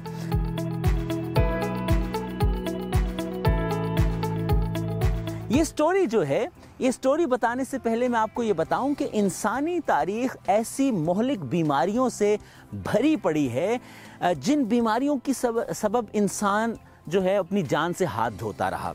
हम ज़्यादा बात ना करें, सिर्फ एक बीमारी की बात करें जिसे स्मॉल पॉक्स कहते हैं, शायद लाकड़ा काकड़ा भी कहते हैं उसको उर्दू में।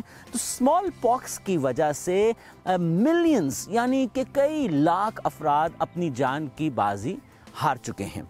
और स्मॉल पॉक्स यूरोप में एक ज़माने में इतनी ज़्यादा थे कि उसकी वजह से कहते थे कि 50% जो ब्लाइंड लोग थे, अंधे लोग थे, वो स्मॉल पॉक्स की वजह से अंधे हुए। सो स्मॉल पॉक्स जैसी बहुत सी और डिजीज़ थी जिन्हें इन्फेक्शियस डिजीज़ कहते हैं, जिन्होंने इंसानी जान ली। लेकिन स्मॉल पॉक्स की इम्पोर्टेंस क्या है ये अब मैं आपको बताने लगा हूँ।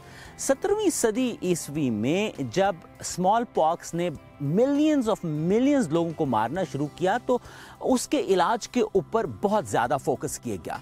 शुरू में स्मॉल पॉक्स का जो तरीका इलाज इस्तेमाल किया जाता था वो इनॉक्यूलेशन का था।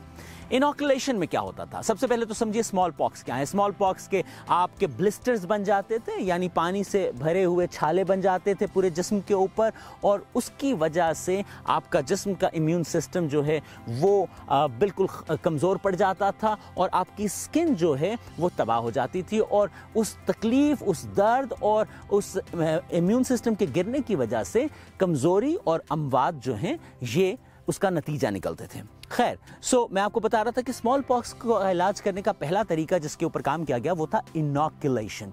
इनॉक्यूलेशन में क्या किया जाता था कि स्किन के ऊपर, क्योंकि स्मॉल पॉक्स का इजहार स्किन पे होता था, स्किन को रगड़ा जाता था ख़ास किस्म के स्क्रब के ज़रिए, और उस स्क्रब से रगड़ने के बाद स्मॉल पॉक्स अगर माइन्यूट लेवल का होता था तो वो ठीक हो जाता था, अदरवाइज स्मॉल पॉक्स मज़ीद ख़राब हो जाते थे। इसका मतलब कि इनॉक्यूलेशन का तरीका इलाज जो है वो कोई इतना दुरुस्त ना था।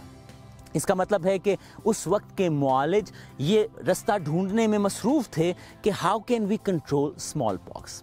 इसी दौरान 1773 में एक ब्रिटिश मुआलिज एडवर्ड जेनर ने अपनी प्रैक्टिस जो कि वो करते थे, मेडिकल प्रैक्टिस, उसको लंदन में छोड़ा और बार्कले के एक गांव में जाके एक क्लिनिक खोल लिया। बार्कले में जाके एडवर्ड जेनर ने जब क्लिनिक खोला तो उसके साथ एक छोटी सी तजर्बागाह भी बना ली। बार्कले के उस गांव में एडवर्ड जेनर के जो पेशेंट्स थे उनको या स्मॉल पॉक्स का इशू होता था, इसलिए वो बहुत से स्मॉल पॉक्स के मरीजों को देखता था। लेकिन उसने ये मुशाहिदा किया कि जिन लोगों को स्मॉल पॉक्स होता है उससे पहले उन्हें एक और बीमारी होती है और उसको कहते थे काउ पॉक्स। और काउ पॉक्स ज़्यादातर उन लोगों को होता था जो जानवरों की देखभाल यानी गाय भैंसों की देखभाल करते थे। जैसा कि मैंने आपको कहा कि वो बार्कले के गांव में जाके प्रैक्टिस कर रहा था, तो वहाँ पे मिल्क मैन जो थे वो बहुत ज़्यादा थे, और वो जो लाइव स्टॉक को संभालने वाले थे, गाय भैंसों को संभालने वाले थे, उनको काउ पॉक्स होता था। अब ये जो काउ पॉक्स है बेसिकली ये एक जूनोटिक है। Now what is zoonotic?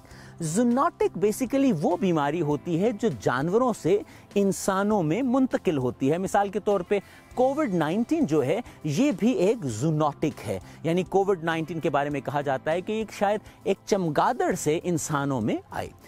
Cow pox की हम बात कर रहे हैं, तो काउ पॉक्स जो थे वो बेसिकली काउ से इंसानों में आई बीमारी थी, लेकिन ये मुशाहिदा किया एडवर्ड जेनर ने कि ये बीमारी सिर्फ जानवरों से इंसान में नहीं आती बल्कि इंसानों से इंसानों में भी कन्वर्ट होती है, शिफ्ट होती है, ट्रांसफ़र होती है। इसका मतलब है कि काउ पॉक्स के ऊपर एडवर्ड जेनर ने मुशाहिदा करना शुरू किया। उसने ये तमाम सूरत हाल देख के ये सोचा कि अगर हम स्मॉल पॉक्स होने से पहले ही काउ पॉक्स का फ्लूइड जो है वो इंसानी जिस्म में दाखिल कर दें तो हो सकता है कि वो फ्लूइड जो है उसके अंदर मौजूद जरासीम स्मॉल पॉक्स के जरासीम को पैदा ना होने दें या उन्हें मार दें। बेसिकली लोहे को लोहा काटता है, ये थॉट उसने शायद बचपन से सुनी हुई थी, और उसने क्या किया कि उसने वॉलंटियर्स की तलाश शुरू कर दी, यानी वो वॉलंटियर्स जिनके जिस्म के अंदर वो काउ पॉक्स का फ्लूइड जो है वो इंजेक्ट कर सकता। आखिरकार 1793 यानी 1793 में उसने काउ पॉक्स के जो पेशेंट्स थे उनके ब्लिस्टर से फ्लूइड लिया, और वो फ्लूइड जो है वो इंसानों यानी उन लोगों में मुंतकिल करने की कोशिश की जिनको स्मॉल पॉक्स नहीं हुआ था। अब कौन कहेगा कि भाई आप मुझ पे तजर्बा कर लें, जान तो सबको अजीज़ होती है। आखिरकार उसने एक बच्चे का इंतखाब किया, और वो बच्चा उसके माली का पोता था। उसने अपने माली से बात की, रिक्वेस्ट की, माली मान गया, और उस माली के पोते के ऊपर उसने तजर्बा किया। उसने काउ पॉक्स का फ्लूइड उसके जिस्म में दाखिल किया, और वो बच्चा सरवाइव कर गया, और उस पूरे उसके ग्रोह में यानी उसके घर में सबको स्मॉल पॉक्स हुआ, लेकिन उस बच्चे को स्मॉल पॉक्स नहीं हुआ। ये थी actually the beginning of vaccination, और Edward Jenner actually discovered vaccination. Vaccination को इम्यूनाइजेशन भी कहा जाता है, क्योंकि वैक्सीनेशन का मतलब यह है कि आप जिस्म के अंदर वो जरासीम पहले से भेज देते हैं जो आप पे बाद में हमला करते हैं। तो इस तरह आप कह लें कि आप अपने इम्यून सिस्टम को इस तरह तैयार कर देते हैं कि इम्यून सिस्टम तैयार होता है नए जरासीम के आने के लिए, और जो ही नया जरासीम उसके जिस्म पे हमला करता है उसके अंदर मौजूद जरासीम जो हैं वो उससे लड़ पड़ते हैं, क्योंकि उसका सिस्टम उसके लिए तैयार होता है। सो वैक्सीनेशन का आगाज जो है वो बुनियादी तौर पे स्मॉल पॉक्स के मर्ज को ख़त्म करने के लिए किया गया। एडवर्ड जेनर को बहुत अरसा लगा ये बात अपने इक़्तिदार आला को समझाने में, सियासतदानों को समझाने में, जिनके पास अथॉरिटी थी जो उसकी इस नई तरकीब को एक्चुअली पूरे नेशनल सतह पे इस्तेमाल कर सकते थे, लेकिन सियासतदान कहाँ आराम से सुनते हैं। So it took him plenty of years कि वो सियासतदानों को कायल कर सके कि उसका तरीका इलाज जो है वो स्मॉल पॉक्स से उस इलाके को, ब्रिटेन को महफूज कर सकता है और अमवात को कम कर सकता है। खाली एडवर्ड जेनर ने बार्कले के अपने क्लिनिक में जब वैक्सीनेशन का इस्तेमाल शुरू किया तो उसने अमवात में 25% कमी करके भी दिखा दी। आखिरकार उसने अपनी बात सियासतदानों से मनवा ली, उन्होंने साबित कर दिया कि yes, vaccination can work out. अच्छा, इसमें बड़ी हैरानगी वाली बात यह है कि एडवर्ड जेनर को खुद ये इल्म नहीं था कि वैक्सीनेशन एक्चुअली अमल किस तरह करती है, but he tried and he did it. So sometime कुछ ग्रेट काम जो हैं वो एक्सीडेंटली भी हो जाते हैं। It was not entirely accidental but somehow it was. Anyways, जब सियासतदानों ने, अहले इक़्तिदार ने एडवर्ड जेनर की बात मानी तो उन्होंने मैंडेटरी कर दी वैक्सीनेशन, और देखते ही देखते उस वक्त यूरोप और ख़ास तौर पे ब्रिटेन के अंदर जो मरीज़ थे और ये जो मर्ज था स्मॉल पॉक्स का, वो एक्सपोनेंशियली ड्रॉप हो गया। वैक्सीनेशन के इस्तेमाल की वजह से स्मॉल पॉक्स कुर्राए अर्ज से मिट गए। यानी 1980 में वर्ल्ड हेल्थ ऑर्गेनाइजेशन ने यह ऐलान कर दिया कि हमने कुर्राए अर्ज से स्मॉल पॉक्स को ख़त्म कर दिया है और इसकी वजह सिर्फ और सिर्फ वैक्सीनेशन थी। An idea that change the entire medical world. और कहते हैं कि वैक्सीनेशन जो है ये बहुत बड़ी एडवांसमेंट थी मेडिकल फील्ड के अंदर। हम फ्लू की बात करें, मीजल्स की बात करें, कोविड-19 की बात करें या हर्पिस की बात करें और दीगर अमराज की बात करें, vaccination brought up the solution, vaccination gave the solution. और एडवर्ड जेनर का ये कारनामा जो है आज तक जिंदा है और एडवर्ड जेनर के इस कारनामे की वजह से लाखों अफराद मौत के मुंह में जाने से बच गए। इसका मतलब है ideas not only make the world और change the world, ideas save the lives, ideas protect the life, ideas help the life. आज तक के लिए इतना ही, इजाजत दीजिए, खुदा हाफिज।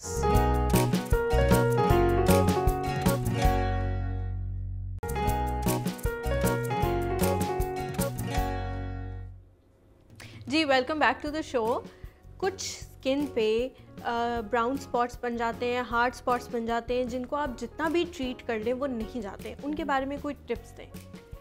ये वैसे सन एक्सपोजर की वजह से होते हैं। कुछ लोगों की जैसे गिलगित साइड पे लोग हैं और उनको अक्सर ये हमें ब्राउन स्पॉट्स नज़र आते हैं। ये जब एक दफ़ा पड़ जाते हैं फिर मुश्किल ही होता है। डर्माटोलॉजिस्ट ही शायद इसका कुछ बेहतर हल बता सकते हैं। आजकल स्किन लेजर्स में ऐसे ट्रीटमेंट्स आ गए हैं, वो उससे ठीक हो जाते हैं, बट नॉर्मल नुस्खों से या घरेलू टोटकों से ये चीज़ नहीं जाती है। हाँ, कुछ क्रीम्स हैं ऐसी, बट इसको फ्रॉम द वेरी बिगिनिंग आप इसको ट्रीट करें तो ही आपको फ़र्क पड़ता है। या आप पढ़ने से पहले कहते हैं prevention is better than cure. आप प्रिवेंट करें उसको। आप एक्सपोजर जब सन का है तो आप लाजमी सन ब्लॉक लगाएं। या आप अगर जैसे मैं बता रही हूँ कि एरियाज ऐसे हैं, अक्सर लोग जो टूरिस्ट भी जाते हैं ऐसे स्पॉट्स पे, उनको भी स्किन बर्न उनको भी ये प्रॉब्लम हो जाती है। तो आप अपनी स्किन को किसी तरीके से कवर कर लें, वो ज़्यादा बेस्ट है कि बाद में आप इस चीज़ के लिए प्रॉब्लम फेस कर रहे हो। और अक्सर कुछ लोग की स्किन टाइप ऐसी होती है कि उस पर फ़ौरन पड़ जाते हैं, तो इसलिए वो सन ब्लॉक बहुत बेस्ट रहता है। अगर आप उसको लगाएं तो प्रिवेंट हो जाते हैं उससे। अच्छा, फेस ग्लो हर कोई चाहता है कि उसका फेस ग्लो करे, तो उसके लिए क्या ऐसी चीज़ें हैं जो घर पे भी कर सकते हैं और इसके अलावा क्रीम्स की तरफ जाना है या क्या? देखिए, जो आउटर ग्लो है वो तो मेकअप से आता है, लेकिन इनर जो एक कहते हैं ना फेस स्किन के एक्चुअल ग्लो है वो आपकी डाइट से, आपकी रूटीन से आता है। तो ये दोनों चीज़ें मैटर करती हैं। आपकी स्किन हेल्दी है तो उस पर ग्लो रहेगा। अगर आपकी अनरेस्ट है आपके अंदर, आपकी स्किन में वो उसको नहीं प्रॉपरली फूड मिल रहा, स्किन का भी तो फूड है ना जो कि आपको देना है उसको, जब आप वो नहीं करेंगे तो वो ऑटोमेटिकली रफ भी होगी, वो टाइट लुक भी देगी और उस पर ग्लो भी नहीं आएगा। प्रॉपर ट्रीटमेंट और प्रॉपर रिजीम को फॉलो करेंगे आप तो डेफिनेटली उसमें ग्लो रहेगा, मेंटेन रहेगी आपकी स्किन। अच्छा, समर में जिस तरह आपने कहा पसीना आता है या स्वेटिंग का बहुत ज़्यादा इशू हो जाता है, तो मॉइस्चराइजर्स को बिल्कुल छोड़ देना क्या ठीक है? नहीं नहीं, मॉइस्चराइजर देखें, आप हर वक्त तो पसीना नहीं आता ना आपको। जिस टाइम आपको पसीना आ रहा है आप डिपेंड करता है ना, आप कुछ लोगों का ज़्यादा है ये इशू तो वो दिन में 2 या 3 दफ़ा फेस वॉश करें ताकि वो स्किन आपके स्वेटिंग और ये ऑयल जो है आपके फेस से कंट्रोल हो। और जिन लोगों को नहीं आ रहा पसीना या जिनको वो ऑयलिंग का इशू, ऑयल आने का इशू नहीं है, तो वो मॉइस्चराइज़र लगाएं। ये तो अब आपको खुद डिसाइड करना है ना आपकी स्किन में इस टाइम पे क्या। अब देखिए, अब आप नहीं, अब रात को सोने से पहले तो आई वुड सजेस्ट कि आप नाइट क्रीम्स लगाएं। मॉइस्चराइजर कई दफ़ा कुछ लोगों को जो है वो रात को यहाँ पर भी मसला आ जाता है, यहाँ पे भी कॉम्प्लिकेशन है। यहाँ पे भी 2 चीज़ें, मॉइस्चराइजर अलग है, नाइट क्रीम अलग है। तो मॉइस्चराइजर कई दफ़ा ये होता है कि आपकी स्किन को सुबह के टाइम पे वो ज़्यादा ऑयली बना देता है अगर आप रात को लगा के सोते हैं। तो right type of cream is very important. तो वो ये है कि आप अगर आपको स्किन पे इचिंग फील हो रही है, ड्राइनेस फील हो रही है, तो यू कैन अप्लाई मॉइस्चराइजर। अच्छा, ये कौन बताएगा, किसके पास जाएं ये पूछने के लिए कि कौन सी क्रीम जो है वो ठीक है, कौन सी क्रीम नहीं ठीक? देखिए, कुछ तो आपको बेसिक क्रीम्स का तो बता देंगे आपको। आप अपनी ब्यूटिशियन से पूछ सकते हैं, डर्माटोलॉजिस्ट से पूछ सकते हैं कि आपकी स्किन के लिए ये अच्छा है। या सपोज़ आप किसी जगह पे जा रहे हैं, किसी से फेशियल ले रहे हैं, किसी एक ब्रांड का फेशियल ले रहे हैं, आप उसी को मंथली आप करवाते रहें और वो आपको सूट कर रहा है, आपकी स्किन उससे ठीक है, तो बस आप उसी से रिलेटेड हाउस जो वो कहते हैं ना होम केयर आप उसी से रिलेटेड ले लें, क्योंकि आपकी स्किन के अकॉर्डिंगली वो आपको जा रही हैं चीज़ें। तो आप उसी टाइप की स्किन नाइट क्रीम भी यूज़ कर सकते हैं, या जनरली भी कुछ ब्रांड्स का नाम अगर आप कहते हैं तो मैं बता देती हूँ आपको। काफ़ी अच्छे अच्छे ब्रांड्स हैं, थैल्गो है, बॉडी शॉप है, और इनकी स्किन केयर जो है ना जो भी क्रीम्स हैं वो बहुत अच्छी हैं, वो आपको साइड इफ़ेक्ट्स नहीं देती हैं। वो कोई भी आपकी अगर आपकी स्किन का प्रॉब्लम है, आप उनकी शॉप्स पे चले जाएं, आप उन बताएं, शॉपकीपर को भी इवन जो वहाँ पे कंसल्टेंट खड़ी होती हैं उनको आप बताएं कि भाई मेरी स्किन में ये प्रॉब्लम है, मुझे उसके अकॉर्डिंगली आप क्रीम वो आपको गाइड कर देंगे। अच्छा, आपका मेल सैलून भी है, तो वहाँ पर रेशो क्या चल रही है पहले की निस्बत, अब क्या सिचुएशन है? देखिए मेल सैलून में भी यही है, मैं आपको ये बता रही थी अभी कि सब कुछ कराते हैं लड़के। ऐसे अभी पहले बात हो रही थी कि औरतें, मर्द भी फेशियल भी हो रहा है, आपकी स्किन के बालों की भी वही ट्रीटमेंट जो फीमेल में हम करते हैं वही हम मेन में करते हैं। अक्सर मेन को कर्ली बालों का इशू होता है, तो हम उनकी कैरेटिन ट्रीटमेंट जैसे फीमेल की करते हैं ऐसे मेल की करते हैं। जैसे अभी आपने ये हाइट दी, यहाँ पर कोई मुझे फेमिनिज्म की समझ आ रही है, पफ बनाया है इतना बड़ा, किसी लोग जो कर्ली बाल है उनका नहीं बनता, तो फिर हम उनको वो करते हैं। यहाँ पर मुझे फेमिनिज्म की समझ आ रही है, इक्वल राइट्स है ना, इक्वल राइट्स। हाँ बस वो बस बराबर हो गया बस ये बराबरी के हुकूक जो है यहाँ तक। और ज्वेलरी की भी बात अब करें, पुराने जमाने के तो मर्द ज्वेलरी भी बहुत पहनते हैं। हाँ, पुराने जमाने में पहनी जाती थी, वो हमारे मुगलिया दौर में खासतौर पर देख लेंगे शेरवानी, अभी भी शादियों पे इस्तेमाल की जाती है, इंडियंस पहनते हैं, पाकिस्तान में भी इस्तेमाल हो रही है शादियों में। मतलब अब हर टाइप है ना, अकॉर्डिंग आपकी पर्सनालिटी के अकॉर्डिंगली जो चीज़ आप पे जा रही है आप पहने। अच्छा, कुछ फूड्स के बारे में बताएं कि स्किन के लिए कौन से फूड ज़रूरी हैं, कौन से जूसेस ज़रूरी हैं, क्या क्या चीज़ें हमें करनी चाहिए? देखिए जंक फूड अवॉइड करना चाहिए, पानी ज़्यादा पिएं आप, जूसेस ज़्यादा पिएं। जूसेस अब आजकल जैसे समर्स हैं तो समर्स में आप मिल्क शेक्स भी बना से पी सकते हैं, और जितना आप हाइड्रेटेड रहेंगे उतना अच्छा है। आपने पानी की भी बात की, पानी एक हमारे पास ऐसी नेमत है जिसको हम या तो बहुत ज़्यादा फजूल खर्ची कर रहे हैं पानी की, या फिर इसको जो पीने के तौर पर इस्तेमाल है वो दिन में बहुत कम कर रहे हैं। ये तो बहुत गलत है। आपको पानी पीना चाहिए, पानी हर चीज़ के लिए अच्छा है, आपकी स्किन के लिए भी अच्छा है, आपकी हेल्थ के लिए भी अच्छा है, आपकी किडनीज़ के लिए अच्छा है। और मैंने अक्सर देखा है यंग जनरेशन में तो ये चीज़ वाकई आप वाली बात के नहीं पीते हैं। अच्छा, अगर कोई इंसान ऐसा है जिससे नहीं पिया जा रहा 8 ग्लास पानी या 7 ग्लास पानी, तो वो किसी फूड से, किसी फल से उसको रिप्लेस भी कर सकता है जिसमें पानी की बहुत ज़्यादा क्वांटिटी मौजूद हो? देखिए वो ऐसे वाटरमेलन है, वो है ही पानी है, ठीक है, आप वो लें आप ज़्यादा, बट स्टिल मैं कहूँगी कि पानी की अपनी है एक, और 7-8 ग्लास गर्मियों में तो कुछ भी नहीं कहते, आप थोड़ी देर में पी सकते हैं। और हाँ, सर्दियों में थोड़ा प्रॉब्लम होता है 7-8 ग्लास पीना, लेकिन सर्दियों में भी आप वार्म वाटर करके पी लें, इसको मेडिसिन समझ के पी लें तो वो बहुत अच्छा रहता है आपकी ओवरऑल स्टमक के लिए भी और वैसे भी आप। अच्छा, मेकअप से एक और चीज़ मैंने जो बड़ी नोट की ख़वातीन के अंदर, कि ये कट्स आपके फेस के इतनी खूबसूरती से आते हैं कि बंदे को लगता है कि यार कितनी मेहनत की होगी। यही तो देखें मेकअप आर्टिस्ट का कमाल ही यही है कि आपके अंदर वो भी आर्टिस्ट है।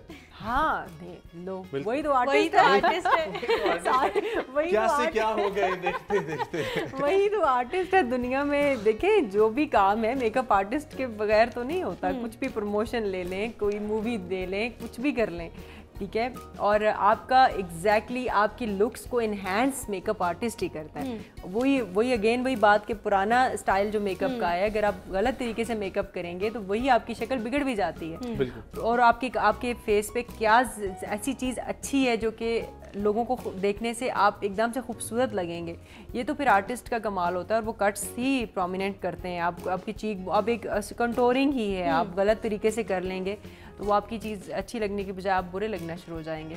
अच्छा, आपने बच्चों के बारे में कहा, हम बात कर रहे थे कि नहीं बच्चों को, बहुत छोटे बच्चों को नहीं करना चाहिए मेकअप, तो क्या राइट एज है, क्या राइट टाइम है कि आप स्किन केयर रूटीन शुरू कर दें बच्चों की, और मेकअप भी उनको थोड़ा थोड़ा फेमिलियर कर दें मेकअप से, क्योंकि कुछ बच्चे ऐसे होते हैं जो स्किन केयर से फेमिलियर हो ही नहीं पाते सारी ज़िंदगी।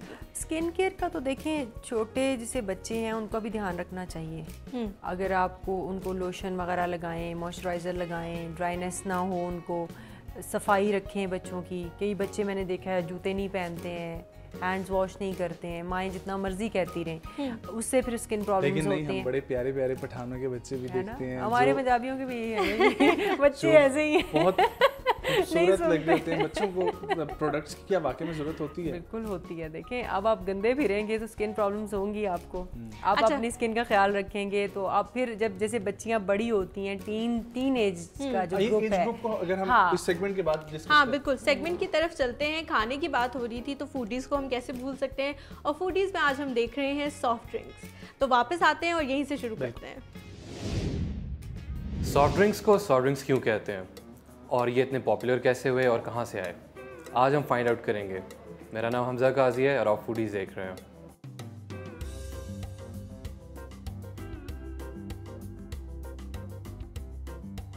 डिड यू नो कि सॉफ्ट ड्रिंक्स की जो हिस्ट्री है वो सेम जगह पे जाती है जहाँ पे मिनरल वाटर की जाती है।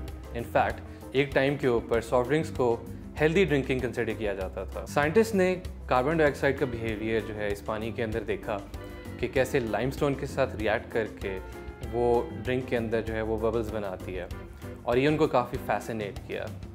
इस वजह से उन्होंने इसको जो है वो प्रोडक्शन के तौर पे यूज़ करना शुरू किया और वो मिनरल वाटर जो है वो इस तरह पॉपुलर हुआ। बट ये सॉफ्ट ड्रिंक कब बना? सबसे पहला कमर्शियल सॉफ्ट ड्रिंक जो था वो 17th सेंचुरी में आया, जो कि बेसिकली कार्बोनेटेड वाटर के अंदर लेमन और हनी का मिक्स था।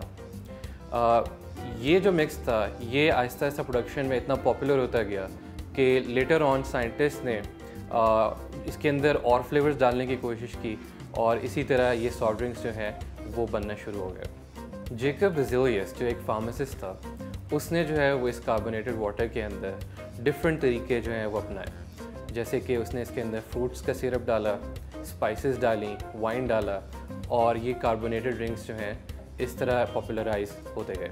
इसी तरह 1885 में सबसे पहला जो सॉफ्ट ड्रिंक की कंपनी थी वो थी डॉक्टर पेपर, और डॉक्टर पेपर ने जो है वो अपनी कोला बनाई।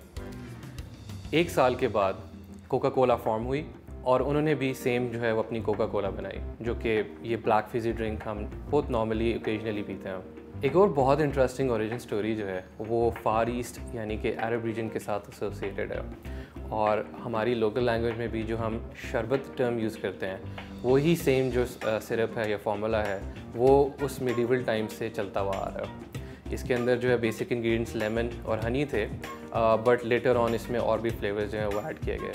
बट द क्वेश्चन स्टैंड्स कि हम इसको सॉफ्ट ड्रिंक क्यों कहते हैं? वेल, आंसर बहुत सिंपल है। इसको सॉफ्ट ड्रिंक इसलिए कहते हैं क्योंकि इसमें अल्कोहल नहीं होता। इवन दो सॉफ्ट ड्रिंक्स की जो ओरिजिन स्टोरी है वहाँ पे देखा जाता है कि ये जो है हेल्दियर ड्रिंकिंग ऑप्शंस में कंसिडर किया जाता था, पर लेटर ऑन जो ऐसे साइंस ने प्रोग्रेस किया तो ये डिस्कवर किया कि इसके नुकसानात जो हैं वो भी हैं और वो रिलेटिवली ज़्यादा हैं, जैसे कि इसमें बहुत सारे ओरल डेंटल इश्यूज़ हो सकते हैं, ओबेसिटी के साथ इसको लिंक किया जाता है, और टाइप 2 डायबिटीज़ के साथ भी। क्योंकि इस ड्रिंक के अंदर बहुत ज़्यादा शुगरी कंटेंट्स होते हैं, इस वजह से इसके बहुत सारे हेल्थ इश्यूज़ भी होते हैं। इसी के कंट्रास्ट में जो है वो डाइट में आपको ये सॉफ्ट ड्रिंक्स भी ऑफ़र किए जाते हैं, जो कि एक और कंट्रोवर्शियल टॉपिक है, बिकॉज़ जो आर्टिफिशियल स्वीटनर्स हैं उनको भी जो है वो हेल्दियर ऑप्शंस में कंसिडर नहीं किया जाता।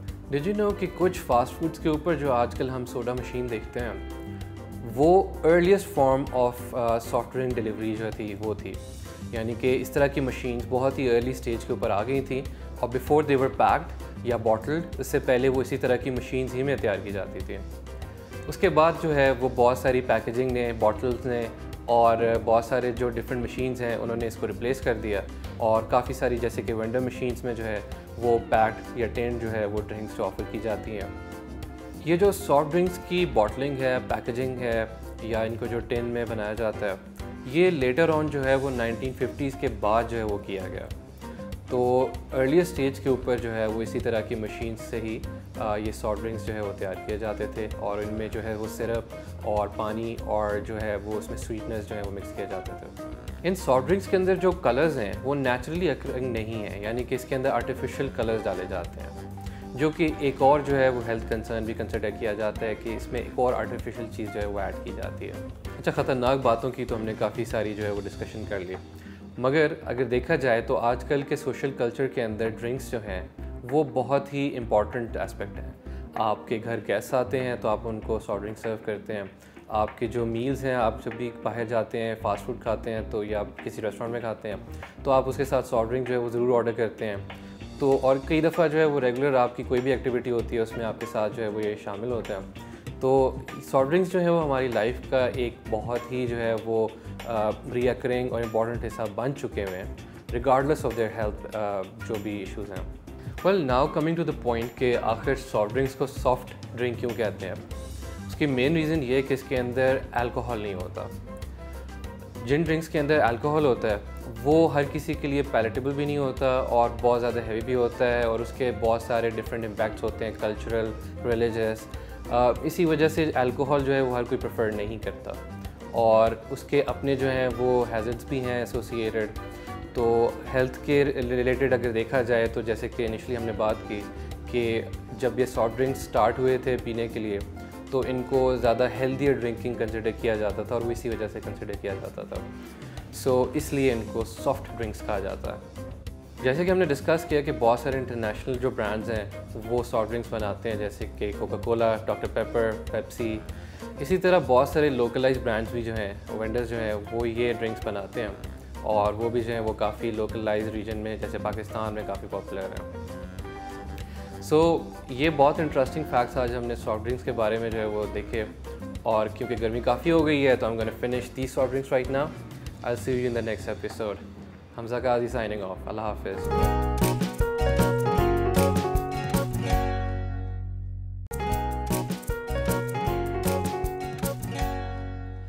एक बार फिर से आपको खुशामदीद कहेंगे एक और सुबह में।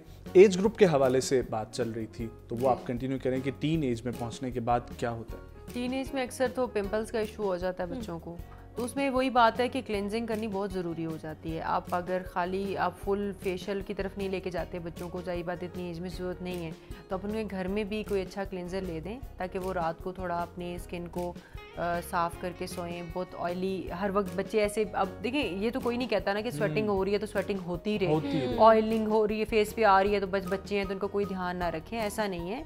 आप उनको खुद भी हेल्प कर सकती हैं, मदद कर सकती हैं, उनको हेल्प उनके लाइक फेस को नीट रखें ताकि ऐसे इशू ना हो। और कभी थोड़ी बहुत उनकी सैलून से भी आप करवा सकते हैं क्लिनजिंग, ताकि वो बहुत ज़्यादा जब पिंपल्स और एक्नी होती है वो बुरी फिर लगती है, फिर बच्चे थोड़े कॉम्प्लेक्स का भी शिकार हो जाते हैं। थोड़ा उनको कुछ ऐसे फूड भी दें ताकि उनको ये चीज़ें ना हो। अच्छा, प्रोग्राम का बिल्कुल एंड चल रहा है, ख़त्म होने वाला है वक्त। मैं आपसे कहूँगी कि ऑयली स्किन जिन लोगों की होती है उनको कोई जल्दी से टिप्स दें। ऑयली स्किन के लिए तो मैंने रोज़ वाटर की आपको बताई थी, वो बहुत अच्छी टिप है कि रोज़ वाटर अगर आप जैसे गर्मी में उसको स्प्रे करते हैं।